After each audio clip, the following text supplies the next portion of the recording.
morning, Bucknutters. Welcome to the Bucknuts Morning 5 here on Monday, October 17th, 2016. I am Dave Biddle, very happy to be joined by Bucknuts contributor Jonah Booker. J-Book, Ohio State, of course, beat Wisconsin in overtime in Madison on Saturday night, 30-23. What concerned you the most about the game? To me, I still have major concerns with this passing attack. It's 2 weeks in a row, Dave, that the book is out on Ohio State. Teams are forcing Ohio State to go to an intermediate passing attack, and Ohio State has no answer for it. When you throw in the tape and you watch the game against Indiana and Wisconsin, they're playing 10 to 12 yards off the ball to the field side of the corner, field side with the corner, and they're trying to eliminate the deep ball. Everyone knows that Ohio State loves to go up top for the big plays, and teams are trying to eliminate that, and they're trying to force Ohio State to really dink and dunk, quick slants, curl routes, rub routes, screens, and those are a lot of things we're not seeing there. And what you're seeing is if Ohio State is not able to hit that deep ball, they're shutting down the passing attack for the most part and going heavily with the quarterback draw.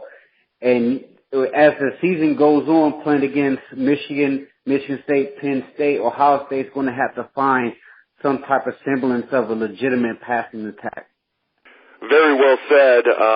On the flip side, the Buckeyes did win. Hostile environment, team coming off a bye, playing at home at night. Wisconsin admitted after the game they've been planning for Ohio State since the spring. They've basically been having Buckeye class, at least one class per day, just getting ready for this Ohio State game. So on the flip side, what are you most encouraged by when you look back on the Wisconsin game? They got the win, Dave. I mean, this is a very young team. We all knew going into Camp Randall was going to be a hostile environment, and this was the thing that we wanted to see about this team. Yes, they had a little bit of struggle against Indiana, but for the most part, they've been blowing teams out. And once adversity hit this team, they got hit in the mouth. Their back was against the wall.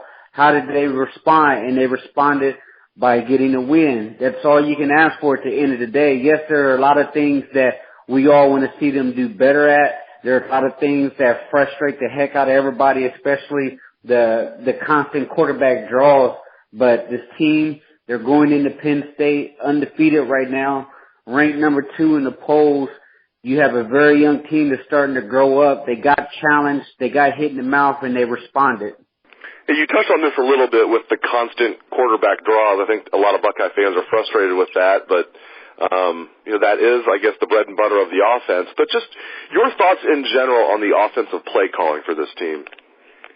I mean, when you see 7 and 8 stacked in the box there with Wisconsin, I mean, to me, you want to attack the perimeter. The offensive play calling is very rudimentary when it comes to calling that quarterback draw. It's almost like they're going to keep beating their head against the wall no matter what. The quarterback draw is the safety blanket. It's the binky to Urban Meyer and Ed Warner. If all else fails, we're going to the quarterback draw, even if it's taken away from giving the ball to your horses and Mike Weber and Curtis Samuel. I was screaming, why is Mike Weber not touching the ball? Would he have 4 carries in the first half of the game? Ride those guys, then mix in the quarterback draw. But their primary read is, hey, we're going JT on the zone read no matter what. I don't think the wide receivers are making enough plays for JT, and that necessarily, hasn't been the case in every game. In the Oklahoma game, Noah Brown was making plays for JT and then some. But especially against Wisconsin, guys, Jay Booker, there weren't even drops at times. They didn't even get their hands on it. The ball would be perfectly thrown and go right through a guy's hands. I mean, we saw it with Curtis Samuel, who I will say I think has the best hands on the team. He's allowed to have a drop or a ball go through his hands every once in a while, but he had one go right through his hands. Terry McLaurin had one go right through his hands. I'm forgetting a few others, but JT he needs more help from his wide receivers, in my opinion. I agree with you, and I think it goes both ways. Obviously, it's the nature of the beast. You're going to have drops. No matter what, every team in the country, they're going to have drops. And I do agree with you. Guys do need to make plays. But the thing that really concerns me is there's not a rhythm. meaning that JT Barrett is getting a snap and he's spinning the heck out of that ball and guys are catching it in stride and making guys miss. It's almost like he's a hair or too late and the timing just doesn't seem right. I mean, you're not seeing guys given the opportunity to catch that football and make a move and potentially break one off a quick slant. But they absolutely need to catch the football, especially, big plays when the ball is hitting you right in the midst in the end zone. A coach always told me if the ball hits your hand, it's a catchable football. So they definitely should help JT Barrett out. But at the same time, JT's not looking really sharp when it comes to hitting these guys in stride and getting into a rhythm. That could be a play calling issue. It could be a technique issue with JT Barrett where his feet aren't getting set or he's not trusting his eyes, or, it could be a combination of the wide receivers just not getting open, period. On a positive note, I was wondering if Nick Bosa was going to be able to live up to the hype, especially coming off the torn ACL. Well, I would argue he is not only living up to the hype, he is exceeding it. He is playing phenomenally. Your thoughts on Nick Bosa? He's an absolute beast, Dave. I mean, my goodness, the guy, he is a difference maker, an impact player. I mean, you watch they slow motion how he was just eating up Wisconsin's interior. Guys weren't even getting hands on him. He would jam him off the line of scrimmage, hit him with a rip move or swim move. Guys were just stuck in the mud trying to guard him. He's 18 years old in the interior, and he's absolutely dominating people. I definitely want to see his reps go up. The ceiling for him is sky high.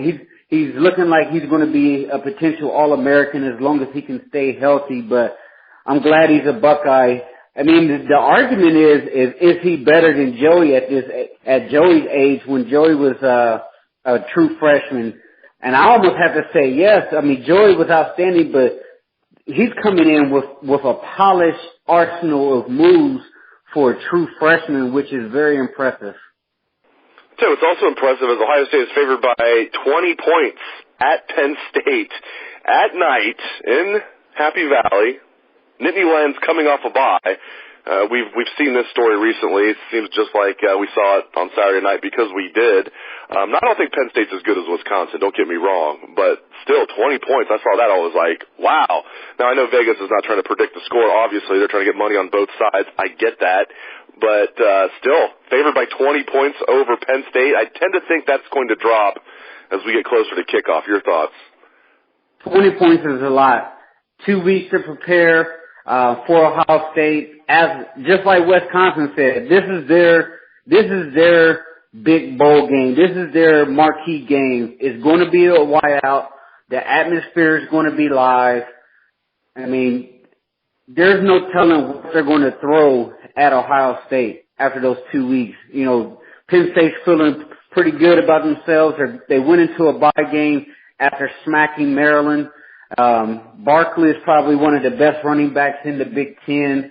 It's going to be interesting to see, how this game plays out. One thing, though, I do think Ohio State's defensive line is going to eat the Penn State offensive line up. But 20 points, if I was betting on that game, I would definitely take the dogs there.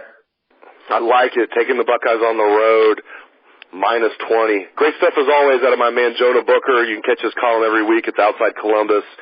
Thank you, Jay Book, and thank you to the listeners out there. Hope everyone has a great day. Let's hear some Buckeye swag, best damn band in the land.